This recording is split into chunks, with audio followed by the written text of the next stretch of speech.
Hello guys, what's up today? In this video we will talk about the summoning team and yes, let's say this video will be for the beginner players. If you are starting the game, I think there is some interesting things, important things you should know before going through the game. So I would like to dedicate this video for a beginners player and we will focus on the summoning team because I think they are really interesting to play in season 1 and in season 2. I just want to focus on summoning because, in my opinion, they are really strong everywhere in the game. So, if I have a really good advice for the beginners, for the players that are starting the game right now, even if you are a returning player maybe and you decide to start a new account, it's really interesting to focus on every summon heroes because in season 1 you will have Ladelia for free and you will have some really good support as well, like Torin, for example, in season 1 for free. And maybe if you have a little bit of luck, you will get, I don't know, maybe Premstar or Ilzilas. Centralia is really good as well. So in the season 1, you will start the first banner for the invocation. Will be the first summon banner. I mean, not summon. Will be the first and necrosis. But on this banner, you will be able to get Lelwanis. Lelwanis is the exclusive one of the summoning team. She's really strong, and she's really. I think she's really strong, better than before because now she can become a real dragon. When she transforms in a real dragon, she becomes really powerful and makes a lot of huge damage. It's insane. So, my advice, if you are a new player, I think it's interesting to focus on summoning team because they will shine a lot in season 1 and they will shine a lot in season 2 as well. So it's a really good investment. Of course, if you are a spender and if you are going to spend a lot of money in the game, don't focus only on summoning, but on summon team. But if you are a free-to-play player, or maybe if you are a low spender, I think you should consider focusing on the summon team, especially on season 1, because you can shine, I think, everywhere in the game with the summon team. Even in Vortex. Of course, in Vortex, you will have the white team that will be the best team with Flora. But the white team will be a little bit more tricky and subject to a lot of RNG. But it's not the same with the summon team. The summon team is more consistent. Of course, as I said, the summon team will be way below the white team in Vortex, but only in Vortex, because in the PvE Continental Challenge boss, in the Otherworld boss, and in the final boss, they will be very good. In the season 1, And you will I have am that puppeteer in Centralia, the back. you will have Iozilas, you will have Ladelia, Shadows, our mother makes mistakes Nelwanis, too. which She who is the just exclusive hasn't one, realized. and Primstar. My And in season 2, you will get Grenade. So the first invocation banner of the season 1, you will have the possibility to get her or Vitar from the first. But I think Lelwanis is a better choice than Vitar. You will have the possibility to get Vitar later in the season. So doesn't matter if you don't get Vitar at the beginning of the season. But Lelwanis is really good, especially to clean the PvE and also the Fey Meander. A lot of content in the game. So yeah, my advice, if you are a beginner's player, if you are a new player, you should go for this character. And as you can see here, we have you can view the skill when she's transformed into a real dragon, because the skills are different. And trust me, when she becomes, sorry, a real dragon, she is really, really, really powerful. The second character who is really interesting is Ledelia. Shadows are Why? born from Because light first, and merge she is into totally free. darkness. You will get her at the second day of the season 1 for free. You just have to log in, and you get her. So it's really interesting because she's really strong. Of course, Who not dares as invade my realm? not like Lel1 is, because Lel1 is the exclusive one, but she's really strong. She's a really good damage dealer. You can start playing with her from the beginning of the season, and then if you are lucky enough, you can get another characters. It could be good to get Erzilas or Centralia. Erzilas will be very good to enhance and boost Lel1is and make her to become a real dragon faster.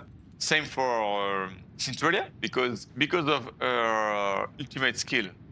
Centralia has the ability to make a clone of invocation, but quickly in the fight she will apply duplicate on Lel1is, and this duplicate will be really interesting and will make Lel1is to transform into a real dragon so quickly. So it is really interesting. And why Erzilas? Because Erzilas will summon a lot of skeletons. So these skeletons are really interesting because the Lel1is will kill them all to become a real dragon. The more you have invocated and the more you have summoned units, the more faster Lel1is can transform into a real dragon. Then, of course, if you can get Premsta, it's really interesting as well, because she can complete the team. And Premsta is really good to do derivative damage and direct damage as well, especially in PvP. Premsta can be really, really, really interesting to play in PvP. So we will talk a little bit of this later in this video, or maybe in another video. For now, let's focus on these three characters: Centralia, Erzilas, and Lel1is. It will be the core team of the summon in season 1. If you have these three characters, it will be really, really interesting. You can add Ledelia or Premsta, but it will depend on the content, because you will need some support as well, a tank or a healer, or maybe both healer and tank. So you need at least 1 free slot or even 2 slots. That's why you should consider these 3 characters, and with them, and for example, I don't know, support, Necro. For example, Rupekas and Tori as a tank and a healer. You have a really strong team that can perform very well in the game, in PvP, in PvE, on the final boss, on the Continental Challenge, everywhere in the game, even in Vortex. Of course, you have to do some adjustment. You have to try to min-max your team, maybe use the right gear at the right place on the right character. I want to say like for every team, okay? But with this character, you will be really strong. And I think for a free-to-play player, it's interesting to get a team that can be very, very, how can I say that, very complete, that you can use this team everywhere in the game, because you will save money, you will save time, and it's interesting that you can be able to clean a lot of content in the game with one team, at least with a small amount of characters. The most interesting part is that they will shine in season 2 as well, and they will probably shine in season 3. So it's a really, really good investment. In the season 2, you will have the possibility to get Bear Burnade. says- Burnade is really, really strong and really good. She's a summon, but she's like a support summon. She will definitely kick out Premstar. I mean, in PvE. Okay? So, in the season 2, the team will probably, in most of the case, become Centralia, blame. Erzilas, Burnade, Warrior and of Age. Lelwanis. Mother makes mistakes too. You will probably need only one healer, for example, Thorin, to be able to keep this team alive. And even better, a little bit later in the season 2, you will have the possibility to get this character, In the expanse of Tiamat. time, I made Dark my Lady. single She's whole really world strong. pay the She's price. really, really strong. She's a really good support. She can do a lot of damage. She can debuff. She can heal, so she can keep your team alive. And yeah, it's crazy. It's crazy. She is really, really strong. So she will be a really good support to fit with the summon team. And as I said before, she will the summon team will shine again in season 2 and probably in season 3. In my opinion, my advice is to go for them at the beginning of season 1 because yes, you will see that it's a really good investment. So what can we say about gear for these characters?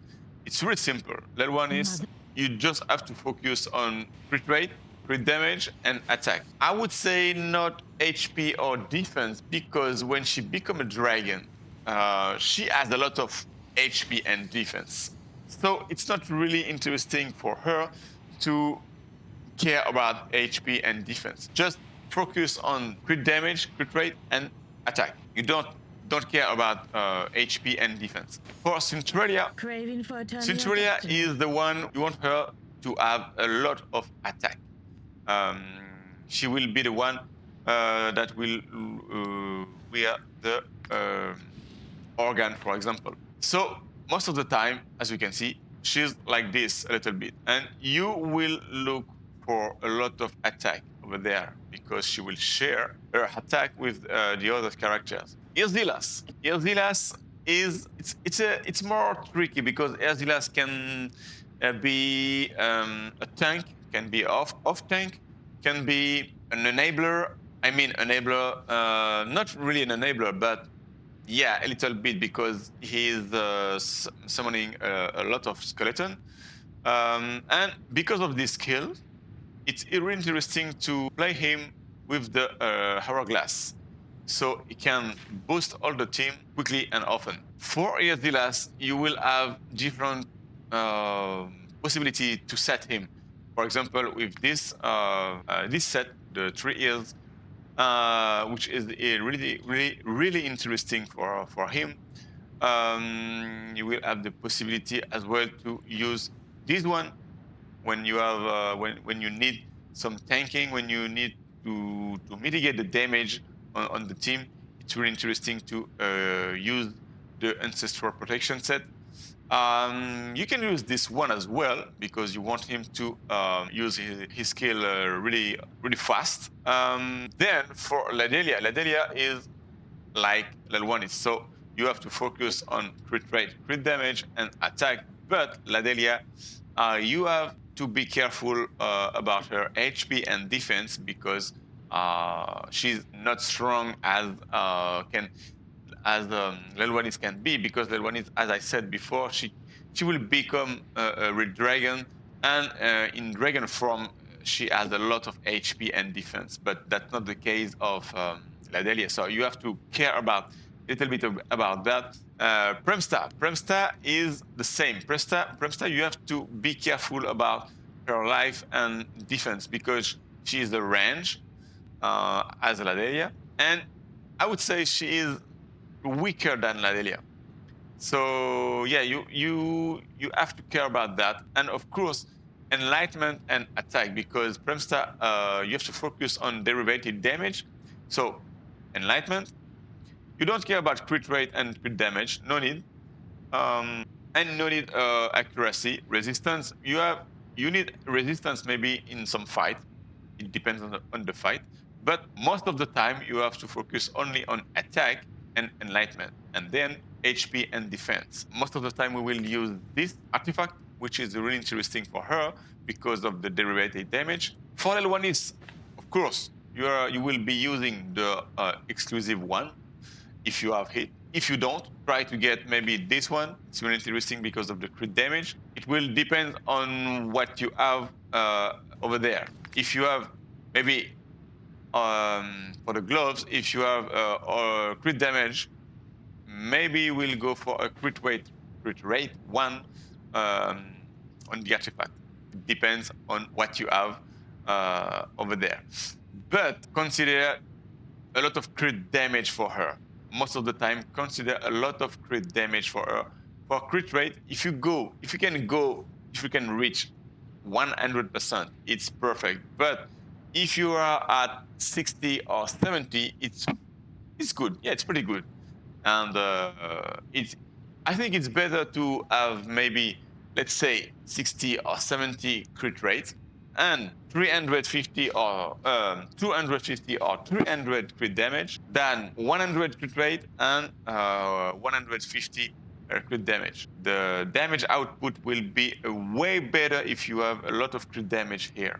And of course, if you can get exclusive artifact, it's really powerful. I think the difference between without the exclusive artifact and with her exclusive artifact is about 30% of damage.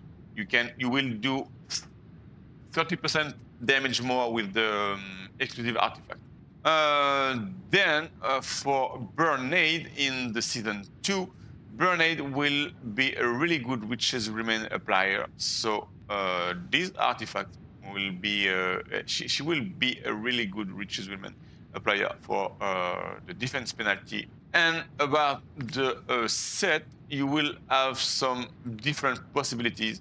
As you can see, I'm wearing this set for now, but it's very specific for the in-end boss because we need some resistance and we need to apply a debuff. But usually you will be using this one because of this 3-piece. When the Weaver successfully inflict a debuff, all allies deal 10% more damage for 10 seconds. So it's really interesting because she's wearing the Witch's Remain.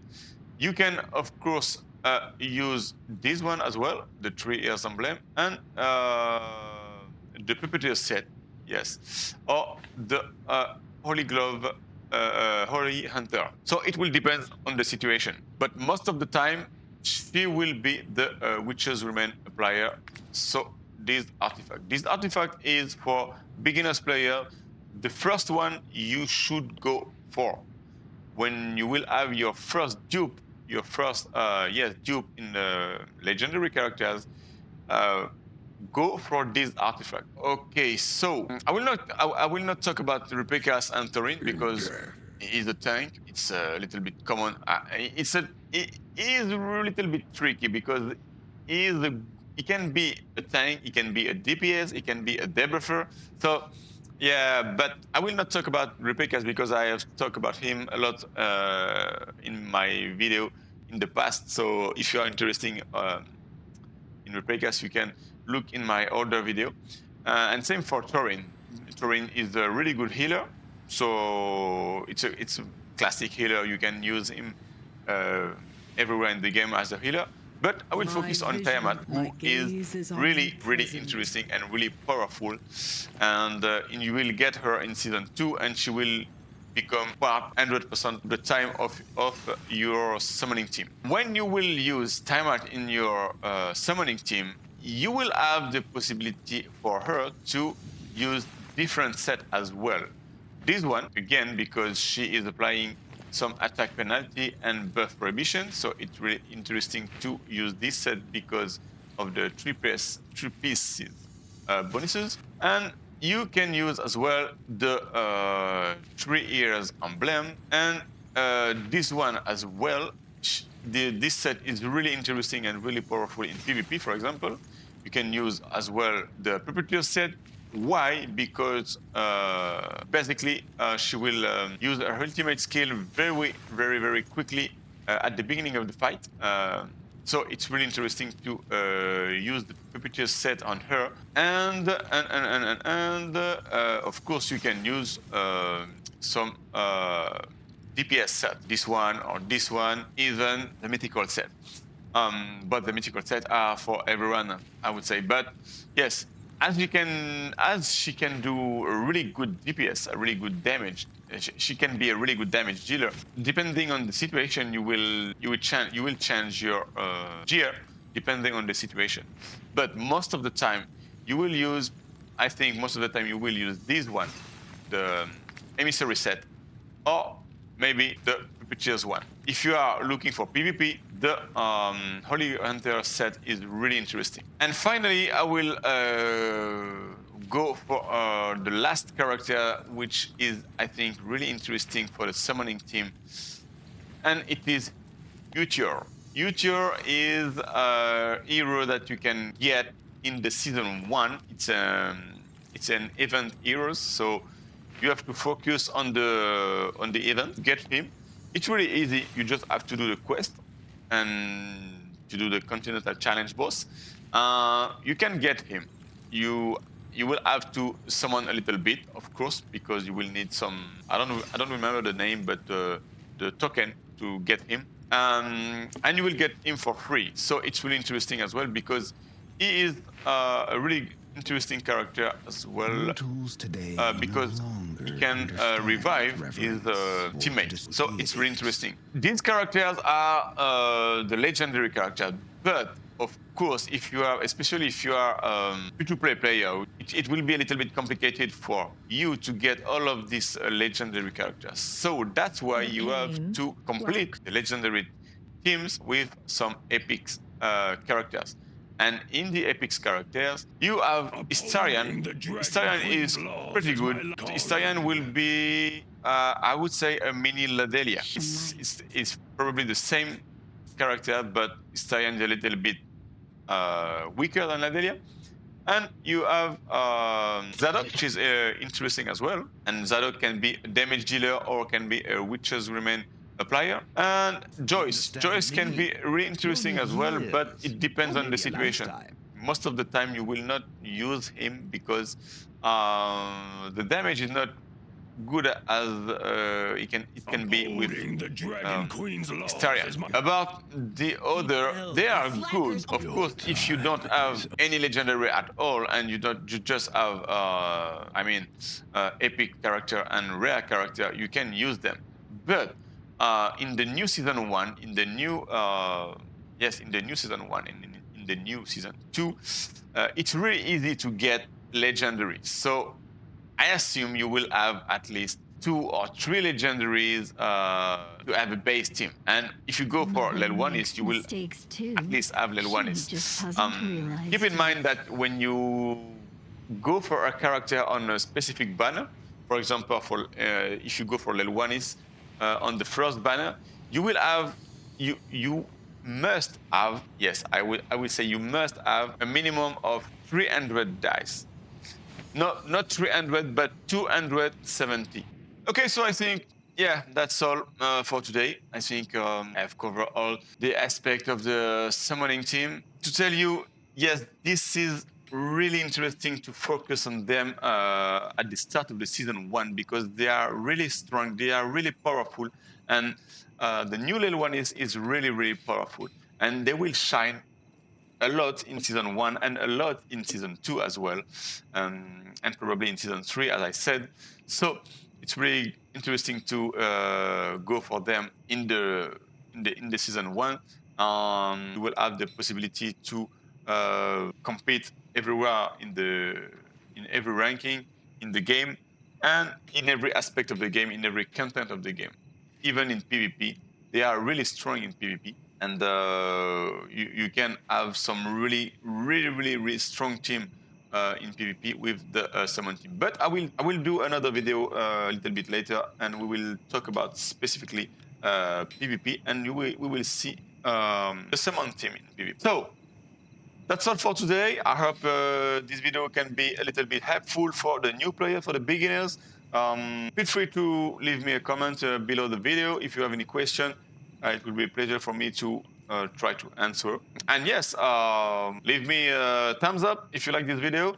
Don't forget to subscribe to my channel and activate the bell. And yes, that's all for today. Hope you will have a really good time in the game. Enjoy your day, enjoy your night, and see you later. Bye-bye.